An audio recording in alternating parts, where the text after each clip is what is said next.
If you invest in stocks, there are some things it's critical to understand. So in this video, I'll go through some of the important but lesser known facts that I think you should know to help you get the best returns from investing. This video is sponsored by Trading 212, a UK commission-free investment platform. Let's begin with some facts about stock returns. Now, of course, this is the reason why we invest in stocks in the first place. They offer good, attractive, long-term return compared to other asset classes. And there are various ways to measure this. I think an interesting one is for the entire lifetime of the stock, from the day it's first issued through an initial public offering, all the way up to the day that the stock effectively dies. It could be that the company goes bankrupt or it gets merged into another company. But there was an interesting study which looked at these lifetime returns and compared them with an index. So for example, if we look at the Russell 3000 index, which is the 3,000 largest US stocks, the really shocking fact was that the average stock in the US underperformed its own index. In fact, almost 2/3 of US stocks underperformed the Russell 3000. You might be thinking, how's that possible? Well, it turns out that there's just a small group of stocks which typically generates really outsized returns, and they're the ones that drag the entire index upwards. So in this distribution of returns you can see beside me, notice that 6.1% of the stocks, a tiny minority, generate really outsized returns. And those outsized returns are 500% or better.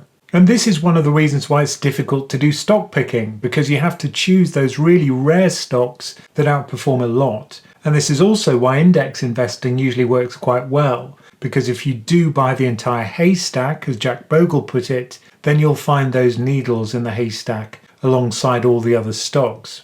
Another fascinating fact about stocks is that a lot of the stock price movements occur overnight. So beside me here you can see a couple of weeks of trading prices for Apple. I notice that the stock price does move during the day, of course it does, but sometimes it gaps overnight, and that actually accounts for a lot of the overall movements, certainly in the US market. Now this is called the night effect. It's not fully understood, but if you actually break down the returns of the S&P 500, say, the index, then you can see that a lot of the return which is generated is this overnight return. In fact, that far outstrips the return you get intraday when markets are open. Now you might think, oh, I've come up with a really good strategy. I'm going to buy stocks as the market is just about to close, and then I'll sell them just as markets open the next day. And that way I can bag these outside returns. Well, that's exactly what an ETF was designed to do. It did this using futures contracts, and it did it for the S&P 500, and it did it for the Russell 2000, which is a US small cap index. However, as often happens when you take one of these theoretical results and tries to implement it with an actual strategy, the outperformance disappeared overnight, you might say. And after just 1 year of trading, the ETFs were wound up. And they actually underperformed very considerably. During a period when the S&P was generating double digits, they lost about 5% each.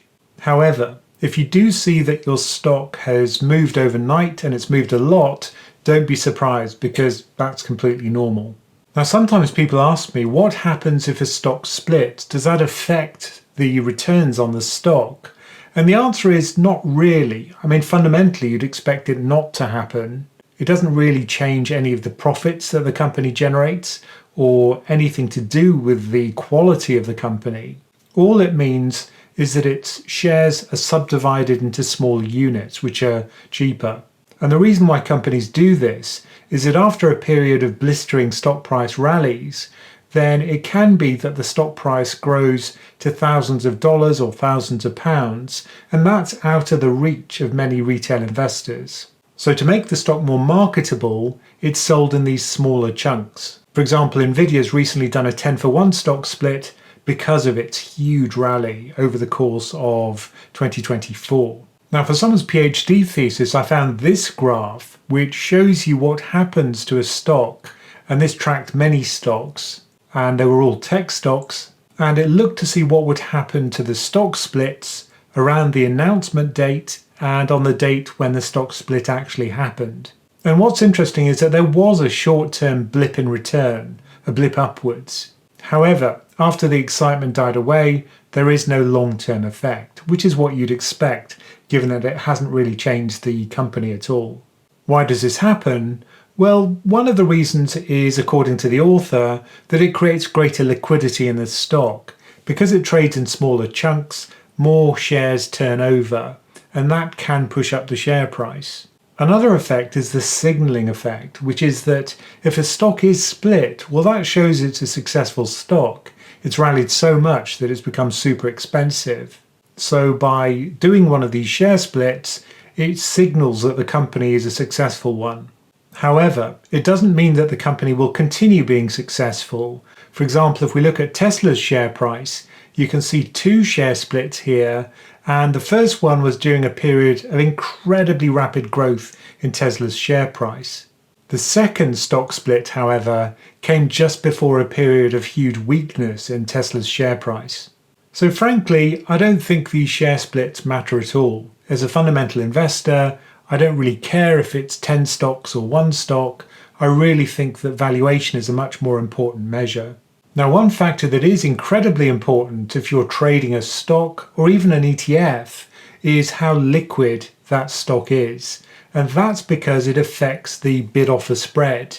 When you buy a stock, you buy it at a high price, and when you sell it at a lower price. And the difference between those two in percentage terms is called the bid-offer spread. Now, for some stocks, that spread's huge. For some of them, it's very tight. Well, the most important factor is the market capitalization of the stock. That's the number of shares multiplied by the share price. In fact, it's the number of free floating shares, but that's approximately correct. And that's true for any market. So for example, if we look at the FTSE 350, which you can see beside me, on the x-axis, we've got the market capitalization, ranging from tiny companies all the way up to the biggest company on the UK stock exchange, which is AstraZeneca currently. And it's actually a log plot on both axes. But notice this negative relationship. Large caps have tighter bid-offer spreads. They're more liquid. The difference between the buying and selling price is much smaller. So if you buy and sell those, you don't have to pay so much as you cross the bid-offer spread. Whereas for small caps, the bid-offer spread is absolutely huge. And if you trade those a lot, then you're going to lose a lot of money. So liquidity is important because if you stick to liquid, large cap stocks and funds, then that way you won't lose so much money as you trade in and out. Now, as a long-term investor, I don't do that much anyway, but certainly it's something to be aware of. The final return fact that we'll look at is to do with predictability. Now, you might think that stocks are very unpredictable. However, what's kind of interesting about stocks is that they become less unpredictable over long periods of time. The reason for that is to do with the way that stock prices move. They're two things effectively superimposed on one another. One of them is a steady upward drift. And the driver of that is that as the profits of the company increase over time, that drives the price higher. Overlaid on that are huge daily price fluctuations. We call that volatility. So what we have is an upward drift with huge fluctuations superimposed. Now, if you're a short-term trader, what you'll see is the daily flipping around of the price. And if you bet on that, it is kind of like betting on a coin flip. And it is also quite random, that volatility. However, if you invest over the long term, what you actually earn is the drift with some of the volatility overlaid on it. Now, that's certainly true for an index fund, which does tend to drift upwards. For individual stocks, that isn't always true. They can drift downwards and they can go bust. So for example, if we look at the S&P 500 and we look over a 1-year period, that's the top graph you can see beside me, and these are all the 1-year periods since 1871. Notice how the distribution is quite broad. It is quite uncertain. Whereas if we look over 10-year periods, notice how the distribution of returns is much tighter. There's much less uncertainty. And that's because of this upward drift. That's dominating the volatility and it increases our return long term. The volatility matters less and the drift matters more.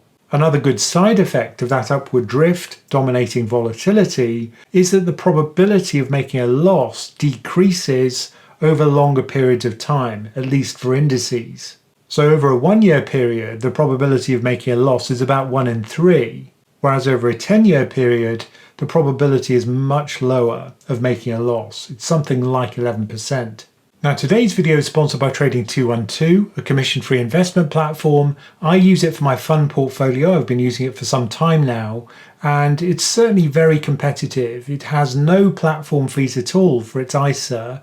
That's very competitive, of course. And it also charges no commission for the trades that I do. Furthermore, if you do trade in foreign currencies, it has a very low FX conversion fee of 0.15%. Now, if you want to automate your investing, you can set up things called pies. These are like mini portfolios within your portfolio, and you can easily rebalance those with just one click. You can also publish them and share them with other people, or look at other people's portfolios and draw inspiration from them when building your own. Now, if you're not ready to invest, if you want something safer and you want a cash ISA, for example, Trading212 has introduced cash ISAs. Furthermore, they offer very competitive rates and the interest is paid daily. Customers of Trading212 can also benefit from their new Trading212 card.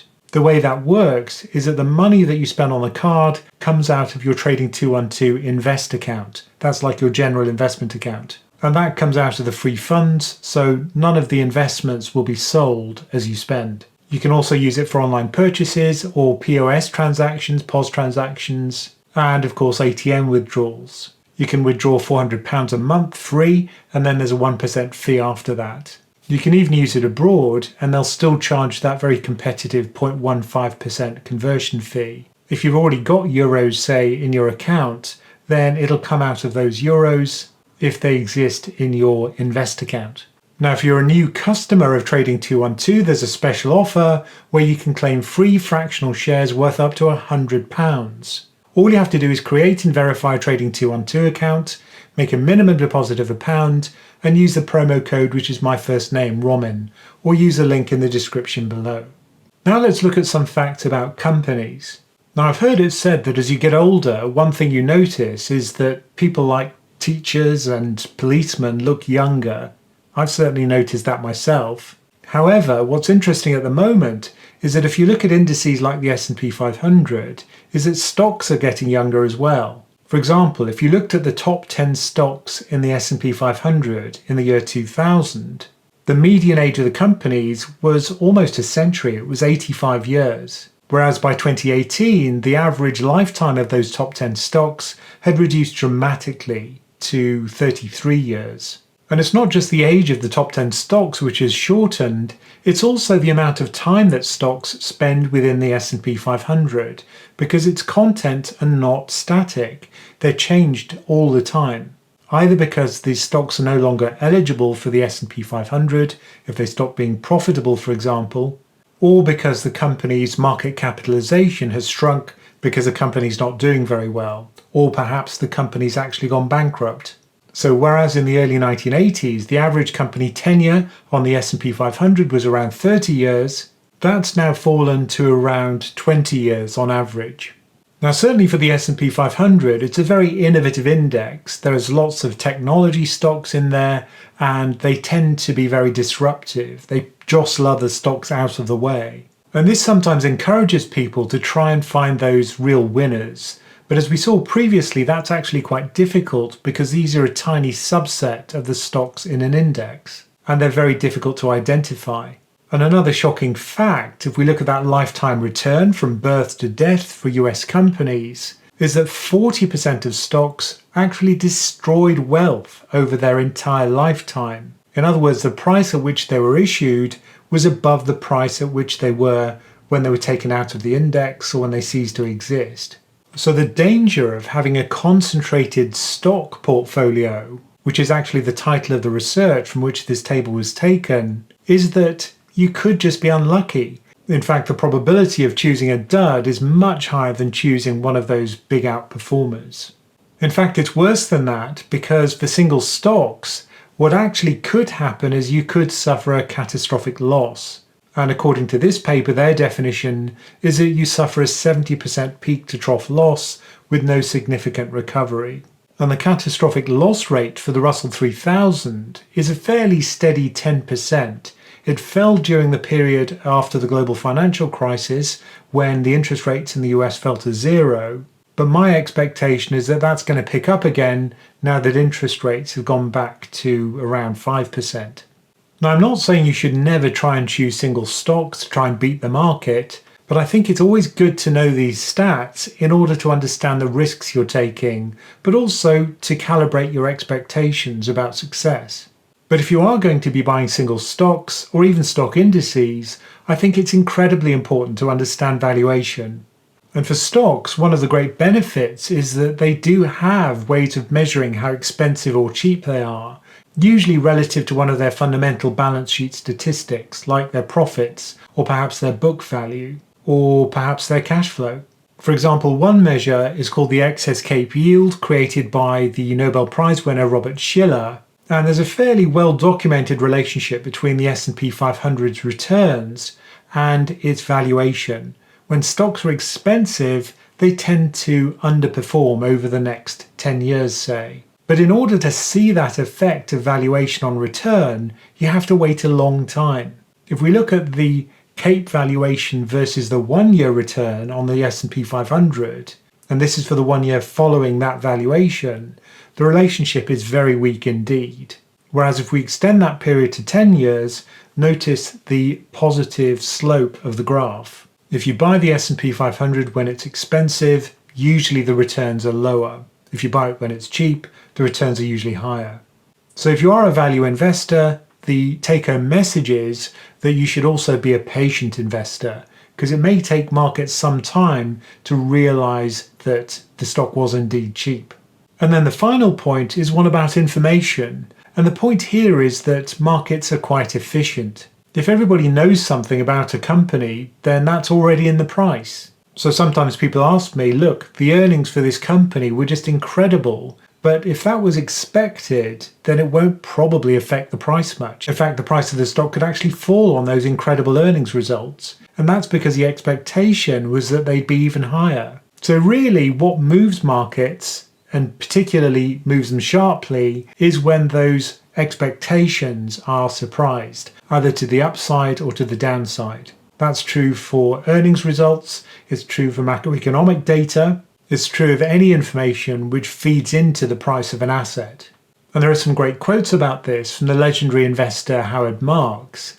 And these are questions you should probably ask yourself if you see a stock which seems like a bargain. The first question is, why would the seller of the asset be willing to part with it at a price from which it will give you an excessive return? Is it because they really like you? Or is it because perhaps you haven't factored in some risk which they've seen but which you haven't? And be a bit humble. Do you really know more about the assets than the seller does? Because that's what you're assuming when you see a bargain. And then maybe a third question would be, if it is such a great proposition, why hasn't someone else snapped it up? If you can come up with convincing answers to those three questions, well, maybe it is a bargain. So I hope those 10 facts about stocks were useful for you. I think it's important to understand the basics before you launch into a portfolio, particularly for single stocks. Personally, I only dabble with them. I tend to do that in my fund portfolio. My core is very much index funds.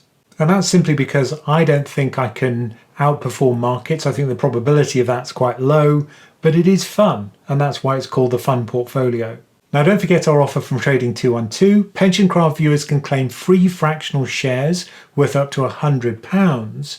Just create and verify a Trading 212 account, make a minimum deposit of £1, and use the promo code, which is my first name, Ramin. That's RAMIN, or use a link in the description below. And, as always, thank you for listening.